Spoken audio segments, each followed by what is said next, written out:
Everyone welcome to study word classes. So friends, आप जानते हैं कि कल से हम लोग सीडीपी डिस्कस कर रहे हैं। ठीक है, कल की क्लास में हम लोगों ने सीडीपी के 15 क्वेश्चन जो है वो कंप्लीट कर लिए थे। आज हम लोग 16 से स्टार्ट करने वाले हैं। तो अगर आपने कल की क्लास नहीं देखी तो जाकर के ज्वाइन कर लीजिएगा। प्ले लिस्ट बनाई हुई है, आपको सारी क्लासेस मिल जाएंगी। आज हम लोग क्वेश्चन नंबर 16 से स्टार्ट करने वाले हैं।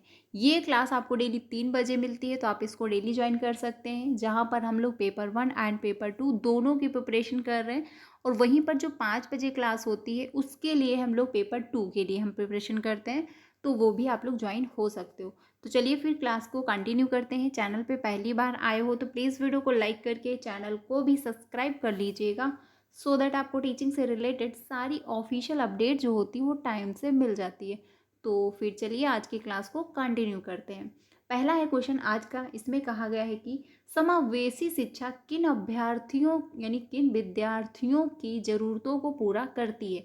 यानी इंक्लूसिव क्लासरूम जो होती है वो कौन से ऐसे अब जो स्टूडेंट हैं जिनकी नीड को, जिनकी ज़रूरत को पूरा करती है। तो पहला है निम्न जो है सामाजिक आर्थिक स्तर वाले विद्यार्थी, या फिर विभिन्न जो है यानी विविध जेंडर जो है उन्मुखी विद्यार्थी, या फिर विशिष्ट अधिगम जो है अक्षमताओं वाले विद्यार्थी। तो देखिए, इंक्लूसिव क्लासरूम जो होती है उसमें क्या होता है, इसमें सभी प्रकार के बच्चे होते हैं। ये नहीं कि जिनकी आर्थिक स्थिति अच्छी नहीं है उनको उनको जो है ध्यान नहीं देगी, या फिर जो काफ़ी रिच फैमिली से बिलोंग करते हैं सिर्फ उन्हीं पर ध्यान देगी, ऐसा नहीं है। सभी प्रकार का बच्चा, किसी भी प्रकार का मतलब किसी भी बैकग्राउंड का बच्चा हो, उसकी कैसी भी कंडीशन रही हो, वो देखने में कैसा है, अट्रैक्टिव है या नहीं है, जैसा भी है बच्चा, उसको कुछ आता है नहीं आता है, बहुत ज़्यादा गिफ्टेड बच्चा है, कुछ भी नहीं आता, कैसा भी बच्चा है इंक्लूड किया जाता है। और हर बच्चे की नीड के अनुसार, देखिए सबको इंक्लूड करना और सभी के नीड के अनुसार।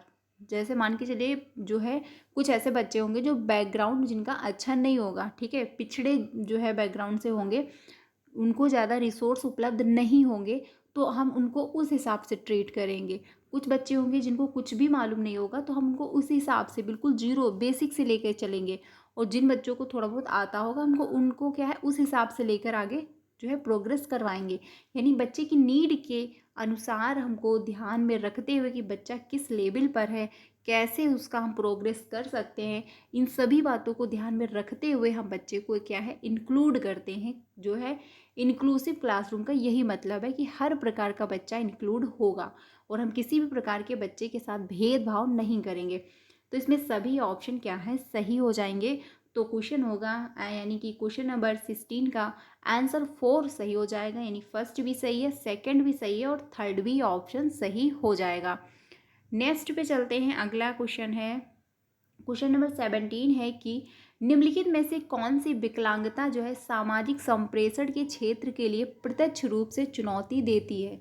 यानी कि बात यहाँ पर हुई है कि विकलांगता सामाजिक संप्रेषण के क्षेत्र के लिए जो प्रत्यक्ष रूप से यानी कि डायरेक्ट जो है चुनौती दे रही है।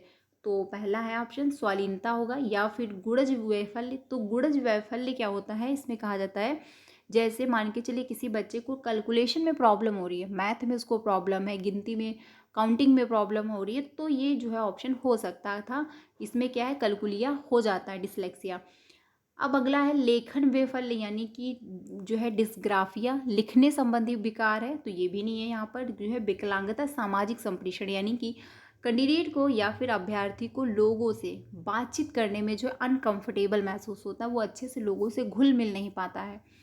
गतिशीलता जो है बाध्यता, ये भी नहीं होगा, क्योंकि यहाँ पर एक जगह से दूसरी जगह मूव करने की बात नहीं हो रही है। आंसर होगा फर्स्ट ऑप्शन, क्योंकि स्वालीनता हो जाएगा। अब जो स्वालीनता होता है इसमें क्या होता है ऑटिज्म, यानी कि ऐसे जो व्यक्ति होते हैं या फिर ऐसे अभ्यर्थी होते हैं या फिर ऐसे स्टूडेंट होते हैं, आप कुछ भी मान सकते हैं, ऐसे कैंडिडेट होते हैं जिन पे क्या है वो लोगों से कम मिलना जुलना पसंद होता है। अगर उनके रूम की जो है आप जो डेकोरेशन है वो भी अगर आप चेंज कर रहे हो, रूम के जो पर्दे हैं वो भी आप हटा रहे हो, कुछ भी अगर रूम में चेंजमेंट ला रहे हो, तो उनको प्रॉब्लम होती है। वो लोगों से कम मिलना जुलना पसंद करते हैं, लोगों के साथ कम जो है अट्रैक्ट हो रहे होते हैं। आंसर हो जाएगा क्या है फर्स्ट ऑप्शन। नेक्स्ट पे चलते हैं, अगला है क्वेश्चन नंबर 18। इसमें कहा गया कि ध्यान जो है अवधान अति जो है क्रियाशीलता विकार से जूझ रहे, यानी कि ADHD विद्यार्थियों की आवश्यकताओं को संबोधित करने के लिए एक अध्यापक को क्या करना चाहिए। ठीक है, ये जो है इसमें पूछा गया है। तो क्वेश्चन नंबर कौन सा है जो है आपका 18। इसमें जो है कहा गया कि पहला ऑप्शन है एक ही समय पर अनेक कार्य करने के लिए जो है देने चाहिए, या फिर परिवेश में विकर्षण को कम से कम करना, या फिर ऐसे प्रदत्त कार्य देना जिसमें लंबी अवधि वाले ध्यान की ज़रूरत हो। तो देखिए पहले ही उनको प्रॉब्लम है, क्योंकि जो कैंडिडेट होते हैं, जो अभ्यर्थी होते हैं, उनमें क्या ध्यान अवधान अति क्रियाशीलता विकार से जूझ रहे होते हैं। यानी वो एक जगह पर काफ़ी टाइम तक ध्यान अपना जो है एकत्रित नहीं कर पाते हैं, एक जगह पे ध्यान जो है यानी कि अटेंशन जो होती है वो एक जगह पर नहीं रोक पाते हैं। ठीक है, वो तुरंत जो है उनको बोरिंग लगने लगता है, वो एक जगह पर काफ़ी टाइम तक जो है अपना एक जो ध्यान है वो एकत्रित नहीं कर सकते हैं। तो ये तो कहना गलत हो जाएगा कि लंबी अवधि, अगर आप लॉन्ग टाइम दे रहे हो तो वैसे भी उनको जो है प्रॉब्लम हो रही है ध्यान एकत्रित करने में, अटेंशन देने में। अगर आप लंबे लंबे टॉक्स दोगे तो उनको और प्रॉब्लम होगी, तो ये नहीं होगा। ऐसे कार्य देने चाहिए जिसमें सहपाठियों की निष्क्रिय रूप से जो है सुनना हो, तो ये भी कहना गलत होगा, क्योंकि जब तक बच्चा एक्टिव नहीं होगा तब तक लर्निंग बेहतर नहीं होगी। अब फर्स्ट होगा या सेकंड होगा, तो देखिए इसमें जो होगा आपका सेकंड ऑप्शन होगा कि परिवेश में विकर्षण को कम से कम करना, यानी जो इन्वायरमेंट है, जो परिवेश है, उसमें परिवर्तन आप कम लाएं। ठीक है, और साथ ही साथ ऐसे बच्चों को क्या छोटे छोटे, मान के चलिए बच्चे को अगर 1 घंटे एक पास ध्यान केंद्रित करने में प्रॉब्लम हो रही है तो आप 15-15 मिनट के टाइम दीजिए। ठीक है, 15 मिनट वो वर्क कर रहा है, फिर थोड़ा सा रेस्ट करेगा, फिर 15 मिनट, ऐसे करके धीरे धीरे आप टाइम बढ़ाएंगे। ठीक है, वो धीरे धीरे ध्यान केंद्रित करना उसको आ जाएगा, वो धीरे धीरे उसकी टाइमिंग जो है वो बढ़ने लगेगी। तो इसमें आंसर जो होगा वो क्या है, सेकंड ऑप्शन सही हो जाएगा। अगले पे चलते हैं। अगला क्वेश्चन है 19। इसमें कहा गया कि निम्नलिखित में से कौन सा प्रावधान जो है गति विषयक विकलांगता वाले विद्यार्थी के सफल समावेशन को सुनिश्चित करता है। ठीक है, इसमें ये जो है पूछा गया है, तो कौन सा ऑप्शन सही हो जाएगा क्वेश्चन नंबर 19 का। पहला है भवन तक जो है पहुंच को आसान बनाने के लिए रैंप और जो है लिफ्ट का प्रयोग करना, या फिर बैठने की व्यवस्था में जल्दी जल्दी बदलाव। तो यहाँ पर क्या है, जो अभ्यर्थी है उसको ऑलरेडी प्रॉब्लम है चलने में, क्योंकि गति विषयक विकलांगता वाले विद्यार्थी के सफल जो है समावेशन को आप कैसे सुनिश्चित करेंगे, उसको कैसे आप इंक्लूड करेंगे जिस विद्यार्थी को चलने में प्रॉब्लम है। तो सिंपल सी बात है, आप क्या करेंगे, भवन तक पहुंचने को आसान बनाएंगे, सुगम बनाएंगे कि बच्चा आराम से पहुंच सके, और उसके लिए रैंप हुआ, लिफ्ट का आप प्रयोग कर लेंगे। कोशिश करेंगे कि जो क्लासरूम हो ग्राउंड फ्लोर पे हो, कि जिससे बच्चे को चलने में प्रॉब्लम ना हो। ठीक है, बाकी बैठने की व्यवस्था में आप जल्दी जल्दी बदलाव करेंगे तो ये नहीं होगा, क्योंकि बच्चे को ऑलरेडी प्रॉब्लम है। भवन की ऊपरी मंजिल पर कक्षाएं आयोजित करेंगे, यानी कि जो कॉलेज है या फिर विद्यालय है, अगर थर्ड फ्लोर से बना हुआ है तो क्या आप थर्ड फ्लोर पे लगवा दोगे क्लास, क्योंकि बच्चा ऑलरेडी प्रॉब्लम क्रिएट कर रहा है, ऑलरेडी उसको दिक्कत है, तो आप क्या करोगे, ग्राउंड फ्लोर पे लगाओगे। ठीक है, जिसमें उसको आने जाने में प्रॉब्लम ना हो। ऐसी गतिविधियों को अभिकल्पित करना जिसमें जल्दी जल्दी गतिशीलता की आवश्यकता, तो ये भी नहीं होगा, क्योंकि बच्चे को प्रॉब्लम पहले से आ रही है, वो मूव करने में दिक्कत हो रही है। आंसर हो जाएगा आपका फर्स्ट ही ऑप्शन। अगले क्वेश्चन पे चलते हैं 20 पे। ऐसे क्वेश्चन पूछे जाते हैं, इसलिए इनको अच्छे से समझना है। मेधावी विद्यार्थी जो है विशेषकर, यानी जो गिफ्टेड बच्चे होते हैं, उनकी क्या विशेषता होती है, कैसे उनको आप पहचानोगे, ये जो है बताना है। तो पहला है नई अवधारणाओं को सीखने में अधिक समय लगाते हैं। जी नहीं, बल्कि जो गिफ्टेड बच्चे होते हैं वो फटाक से सीखते हैं, पहली ही बार में वो चीज़ों को कनेक्ट कर लेते हैं, और वो हर चीज़ नए तरीके से प्रेजेंट करने की कोशिश कर रहे होते हैं, और उनको अच्छा लग रहा होता है, वो बोरियत महसूस नहीं करते हैं। ठीक है, तो ये कहना गलत होगा कि अधिक वो समय लगाते हैं, बल्कि कम समय में वो सीख रहे होते हैं। अधिगम के स्थायित्व में जो है कठिनाई का अनुभव करते हैं, ये भी नहीं होगा, क्योंकि उनको इंटरेस्ट आ रहा होता है। उप अवधारणाओं के माध्य संबंधों को जो है नहीं खोज पाते हैं, ये भी कहना गलत होगा। आंसर होगा 4 ऑप्शन की उच्च स्तरीय समस्या समाधान को जो है कौशल रखते हैं। आंसर क्या होगा आपका, फोर्थ ऑप्शन सही हो जाएगा। वो क्या है, उच्च स्तरीय समस्या समाधान, यानी प्रॉब्लम सॉल्विंग उनकी बेस्ट होती है, वो कुछ नया प्रेजेंट करने की कोशिश करते हैं, और उनको जो है बड़े बड़े टास्क लेने की ज़्यादा उनको इंटरेस्ट आता है। तो आंसर हो जाएगा 4 ऑप्शन। अगले क्वेश्चन पे चलते हैं 20 पे, 21 पे। 21 है निम्नलिखित में से कौन से लक्ष्य अभिविन्यास विद्यार्थियों को समझने के लिए सीखने हेतु अभिप्रेरित करते हैं? ये जो है आपको बताना है कौन से ऐसे लक्ष्य अभिविन्यास है जो विद्यार्थी को सीखने के लिए क्या है, प्रेरित कर रहे होते हैं। तो पहला है निपुणता उन्मुख जो है उपागम केंद्रित, या फिर निपुणता जो है उन्मुख परिवर्जनल सिद्धांत।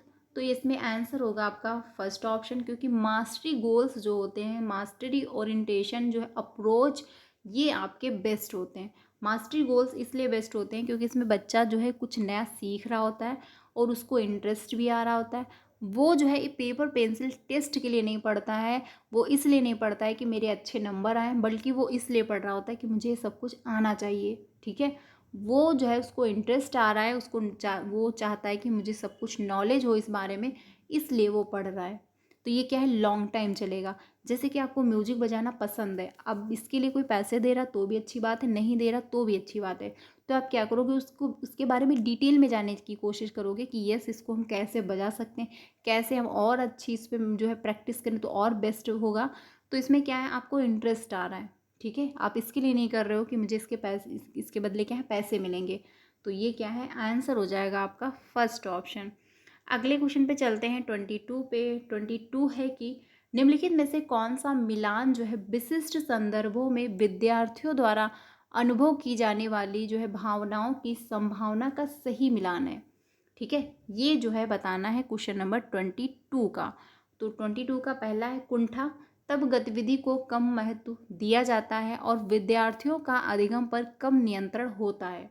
ठीक है, चिंता जो है जब सफलता अपेक्षित होती है तब चिंता होती है, या फिर आनंद जब जो है सफलता नहीं मिलती, तो जब अगर आपको सफलता नहीं मिलेगी तो आप बोरियत महसूस करोगे, आपको दुख होगा, ये कि ना कि आप खुश होगे। ये भी नहीं होगा आंसर, इसमें जो है फर्स्ट ही ऑप्शन सही होगा क्वेश्चन नंबर 22 का, कि कुंठा जब आप एक काम को करते हो, फिर जो है फिर से ट्राई करते हो नहीं हो पा रहा है, फिर करते हो नहीं हो पा रहा, तो धीरे धीरे आपके दिमाग में क्या कुंठा आ जाती है। आप सोचने लगते हो नहीं अब मेरे से नहीं होगा, अगर हम कुछ अच्छा भी करेंगे तो भी ये नहीं हो पाएगा, अगर हम प्रैक्टिस भी कर रहे हैं, कोशिश अपनी तरफ से पूरी कर लेंगे तब भी ये ना काम जो है हमसे नहीं हो पाएगा। ठीक है, आप हिम्मत हार जाते हैं। आंसर हो जाएगा फर्स्ट ऑप्शन।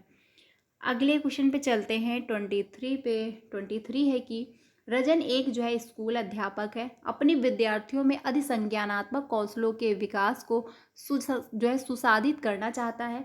ऐसा करने के लिए उसे क्या करना चाहिए, ये जो है आपको बताना है। तो क्वेश्चन नंबर जो है आपका 23, इसमें कौन सा ऑप्शन सही हो जाएगा? तो पहला है विद्यार्थियों का जो है केवल उनके जो है घोषणात्मक ज्ञान के लिए आकलन करना चाहिए, या फिर जो है विद्यार्थियों को प्रक्रियात्मक ज्ञान पर विमर्श चिंतन हेतु निरुक्त जो है निरुत्साहित करना चाहिए, यानी कि इनको प्रोत्साहित नहीं करना चाहिए। तो क्वेश्चन नंबर जो 23 है इसका आंसर कौन सा होगा? बात यहाँ पर हुई है अधिसंज्ञानात्मक कौशलों को विकसित करना है, विकास को सुसाधित करना चाहता है, यानी अधिसंज्ञानात्मक का मतलब होता है मेटाकॉग्निटिव। यहाँ पर आप देख सकते हैं, हाँ मेटाकॉग्निटिव स्किल जो होता है इसका मतलब होता है कल्पनाओं पर कल्पना, यानी थिंकिंग अबाउट थिंकिंग चल रही होती है, आप कल्पनाओं पे कल्पनाएं करते जा रहे होते हैं। ठीक है, तो इसमें आंसर होगा फर्स्ट ऑप्शन, कि विद्यार्थियों को उन चरणों को साझा करने के लिए कहना चाहिए जो उन्होंने दिए गए प्रश्न को हल करने के लिए प्रस्तुत किए हैं। अब ऐसे में क्या होगा, आप कहोगे बच्चों से तो बच्चे अब सोचेंगे कि हाँ मैंने क्या क्या किया था, कैसे मैंने जो है साझा किया था, कैसे मैंने, मेरे दिमाग में क्या थिंकिंग आई थी जिसके थ्रू मैंने ये लिखा था। तो वो क्या है, कल्पनाएं करेंगे। ठीक है, वो सोचेंगे समझेंगे, यानी उनमें मेटा कॉग्निटिव स्किल जो है वो बेहतर होगी। आंसर होगा आपका फर्स्ट ऑप्शन। बाकी क्या है, गलत हो जाएंगे।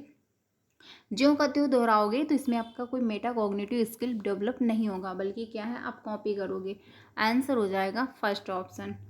अगले क्वेश्चन पे चलते हैं 24 पे। 24 है कि इसमें कहा गया है सामाजिक रचनावादी परिवेश डैश डैश और डैश डैश के द्वारा परिलक्षित होता है। तो 24 का कौन सा ऑप्शन सही होगा? तो पहला है बैठने की स्थिर व्यवस्था, या फिर नामनीकृत। तो नामनीकृत आपका नहीं होगा, क्योंकि हम किसी के लिए एक जैसा, यानी हम सभी के लिए एक जैसा रूल फॉलो नहीं करेंगे, ये गलत हो गया। अध्यापक केंद्रीय शिक्षण शास्त्री प्रविधियाँ जो है कंठस्थीकरण पर बल, ये भी नहीं होगा क्योंकि रट्टाफिकेशन हमको नहीं करवाना है। विद्यार्थी केंद्रीय शिक्षण शास्त्री प्रविधियाँ ज्ञान सृजन हेतु अनुकूल परिवेश, तो आंसर क्या हो जाएगा क्वेश्चन नंबर 24 का थर्ड ही होगा, क्योंकि ज्ञान सृजन हेतु अनुकूलन जो है प्रवेश, यानी कि बच्चे को कैसा इन्वायरमेंट चाहिए, आप उन्हीं के अकॉर्डिंग क्लासरूम जो है डिजाइन कर रहे हो, क्लासरूम की एक्टिविटी करा रहे हो, तो ये आपका बेस्ट होगा। ठीक है, आंसर हो जाएगा थर्ड ऑप्शन। विद्यार्थी केंद्रित जो है शिक्षण शास्त्री प्रविधियाँ भी होंगी, यानी जो क्लासरूम होती है, यानी कि जो क्रिएटिव क्लासरूम होती है, यानी रचनावादी जो परिवेश होता है, उसमें बच्चे को ध्यान में रखा जाता है। बच्चे को क्या है, सेंटर में रखा जा रहा होता है। बच्चे को जो है बच्चे के अकॉर्डिंग सारी एक्टिविटी जो है प्लान की जा रही होती है और बच्चा भी उसमें इन्वॉल्व होता है। ठीक है, ये ध्यान रखिएगा। तो आंसर हो जाएगा थर्ड ऑप्शन आपका। अगले क्वेश्चन पे चलते हैं। अगला है क्वेश्चन नंबर 25 में कहा गया कि शिक्षार्थियों की सक्रिय संलग्नता ऐसी कक्षा में जो है कक्षा संस्कृत की मांग करती है जो डैश डैश और डैश डैश को समुन्नत करे, तो इसमें कौन सा ऑप्शन सही होगा क्वेश्चन नंबर 25 का। पहला है ज्ञान के जो है पुनरुत्पादन, या फिर जानकारी के मात्र जो है प्रत्यास्मरण, या फिर विमर्श चिंतन, या फिर चर्चा, तो इसमें कौन सा ऑप्शन सही हो जाएगा क्वेश्चन नंबर 25 का। तो आंसर जो होगा इसमें आपका 4 होगा, क्योंकि थर्ड जो है आपका विमर्श चिंतन और साथ ही जो है कौन सा सही है, चर्चा, ये दो हैं सही। क्योंकि ज्ञान के पुनरुत्पादन का मतलब है कि आपने जो सीखा उसको फिर से वैसे ही रिपीट कर रहे हो। ठीक है, उसमें कुछ नया नहीं जो है ऐड कर रहे हो। बाकी ये जो है जानकारी के मात्र प्रत्यास्मरण, यानी आप जो जो आपको नॉलेज है आप उन्हीं को पुनः रिपीट कर रहे हो, उन्हीं को जो है फिर से याद कर रहे हो। तो थर्ड और फोर्थ सही है, यानी 4 ऑप्शन आपका सही हो जाएगा। ठीक है, सक्रिय संलग्नता ऐसी कक्षा जो संस्कृत की मांग करती है जो है विमर्श चिंतन और चर्चा को समुन्नत करे। ठीक है, इसमें क्या होगा, बच्चा जो है इंक्लूड होगा और बच्चा जो है एक्टिव रहेगा और साथ ही साथ कुछ नई चीज़ें वो सीखने की कोशिश भी करेगा। आंसर हो जाएगा 4 ऑप्शन। अगले क्वेश्चन पे चलते हैं 26 पे। 26 है कि विद्यार्थी जो है बेहतर तरीके से सीखते हैं जब जो है गतिविधियां डैश डैश, यानी जो विद्यार्थी हैं वो बेहतर तरीके से कब सीखते हैं ये जो है बताना है। तो संदर्भानुसार हो और वास्तविक जीवन में जो है अनुपयोगी हो। बिल्कुल सही बात है, विद्यार्थी तभी सीखेंगे बेहतर जब उनकी रियल लाइफ से आप कनेक्ट करोगे। मान के चलिए कि बच्चा अगर पिछड़ा जो है मतलब पिछड़े बैकग्राउंड से आया हुआ है, ठीक है, वो ऐसे बैकग्राउंड से जहाँ पर काफ़ी अच्छे रिसोर्स नहीं उपलब्ध हैं और आप एग्जांपल दे रहे हो नॉर्थ साउथ के, तो क्या वो समझ पाएगा? नहीं समझ सकता। बच्चा जिस बैकग्राउंड का है, ठीक है, वो सिटी से आया है तो उस हिसाब के एग्जांपल, वो गांव से आया है तो उस हिसाब के एग्जांपल, वो कौन से माहौल का पला बड़ा है, कहाँ पे रहता है, ये सब कुछ ध्यान में रखते हुए आप वैसे एग्जाम्पल प्रेजेंट करोगे तो बच्चा चीज़ों को कनेक्ट कर पाएगा। मान के चलिए उसने जो बच्चा इंडिया का है और उसने कभी अमेरिका के बारे में सुना नहीं, देखा नहीं कैसा क्या माहौल है, और अगर आप एग्जाम्पल अमेरिका के दे रहे हो तो क्या वो समझ पाएगा? नहीं समझ सकता। एग्जाम्पल आप वो दीजिए जो बच्चा जिस इन्वायरमेंट में रह रहा है, जहाँ से वो आया हुआ है, जैसा उसका बैकग्राउंड रहा है। ठीक है, इससे क्या होगा, वो चीज़ों को कनेक्ट कर पाएगा, वो चीज़ों को समझ पाएगा, फिर धीरे धीरे धीरे करके उसकी एक समझ बेहतर होगी और एक दिन वो बेस्ट करेगा। तो आंसर क्या होगा आपका, फर्स्ट ऑप्शन सही हो जाएगा। विद्यार्थियों के जीवन में अप्रासंगिक हो, ये भी कहना गलत होगा, क्योंकि बच्चे के जीवन से कनेक्ट ही नहीं हो पा रहा है तो वो कैसे समझेगा? ठीक है, क्लासरूम चल रही है साइंस की एग्जाम्पल आप दे रहे हो मैथ के, या फिर क्लास चल रही है हिंदी की एग्जाम्पल दे रहे हो आप इंग्लिश के, तो क्या बच्चा चीज़ों को कनेक्ट कर पाएगा? नहीं।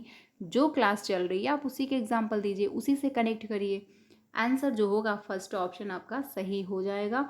बाकी विद्यार्थियों के पूर्व ज्ञान को जागृत ना करती हो, तो ये कहना गलत हो जाएगा, क्योंकि बच्चा पहले से जो जानता है, जो समझता है, उसको आप इंक्लूड करोगे। विद्यार्थियों के संज्ञानात्मक स्तर से बहुत परे, यानी बच्चे के जो कॉग्निटिव स्किल है उससे भी आप बढ़ करके, यानी बच्चा समझ ही नहीं पा रहा कि चल क्या रहा है, तो आंसर जो होगा वो फर्स्ट ऑप्शन मच बेटर है आपका, फर्स्ट ही सही हो जाएगा। अगले क्वेश्चन पे चलते हैं 24 पे। 24 है कि विद्यार्थियों में विमर्श चिंतन कौशल सुसाधित करने के लिए अध्यापक को क्या करना चाहिए, यानी विमर्श चिंतन कौशल को आप विकसित करना चाहते हो तो कौन सा ऑप्शन होगा? पहला है विद्यार्थी द्वारा स्व आकलन और जो है स्वयं से प्रश्न करने को प्रोत्साहित करना चाहिए, या फिर विद्यार्थियों को बिना समझ के श्यामपट्ट से विषय वस्तु नकल करते। ये आपका नहीं होगा क्योंकि कॉपी करोगे तो उसमें बच्चा कोई अपना दिमाग नहीं लगाएगा। उद्दीपन प्रतिक्रिया अनुकूलन का जो है उपयोग करते हुए विद्यार्थियों को उस तरह से ढालने पर केंद्रित करना चाहिए। ये नहीं होगा। कंठस्थीकरण, ये भी नहीं होगा। आंसर होगा आपका फर्स्ट ऑप्शन, विद्यार्थी द्वारा स्व आकलन और जो है स्वयं से प्रश्न करने को प्रोत्साहित करना। ठीक है, आंसर जो होगा वो आपका फर्स्ट ऑप्शन सही हो जाएगा। नेक्स्ट पे चलते हैं 28 पे। 28 है कि निम्नलिखित में से कौन जो है अधिगम को सकारात्मक रूप से प्रभावित करते हैं। ये जो है आपको बताना है क्वेश्चन नंबर 28 का। पहला है विद्यार्थियों में पारस्परिकता का बोध और परीक्षा आधारित शिक्षण शास्त्रीय प्रविधियाँ, और है जो अवमानित करने के अनुभव और संसाधन समृद्ध जो है कक्षाई परिवेश। तो इसमें कौन सा ऑप्शन सही होगा? क्वेश्चन नंबर 28 का हो जाएगा 4 ऑप्शन, क्योंकि फर्स्ट सही है आपका और जो है आपका फोर्थ सही हो जाएगा। ठीक है, आंसर होगा आपका 4 ऑप्शन, क्योंकि सकारात्मक रूप से प्रभावित करता है, यानी पॉजिटिव इफेक्ट पड़ रहा हो। तो पॉजिटिव इफेक्ट क्या पड़ेगा? संसाधन समृद्ध कक्षाई परिवेश, क्योंकि क्लासरूम में अगर आप अच्छी अच्छी एक्टिविटी करा रहे हो, अच्छे अच्छे संसाधन का प्रयोग कर रहे हो, तो क्लासरूम अट्रैक्टिव बनेगी, बच्चे की जो लर्निंग है वो भी बेहतर होगी और उस पर क्या पॉजिटिव इफेक्ट पड़ेगा। ठीक है, ये सही है। विद्यार्थियों में पारस्परिकता का बोध, यानी बच्चे एक दूसरे से इंटरेक्ट हो रहे हैं, एक दूसरे की हेल्प कर रहे हैं, ग्रुप लर्निंग हो पा रही, दूसरे की जहाँ पर प्रॉब्लम है वहाँ पर एक दूसरे की प्रॉब्लम को सॉल्व कर पा रहे हैं। तो इससे क्या है, इसमें जो होगा लर्निंग जो होगी वो बेहतर होगी और साथ ही पॉजिटिव इफेक्ट भी पड़ेगा। आंसर होगा आपका 4 ऑप्शन, बाकी क्या है गलत हो जाएंगे।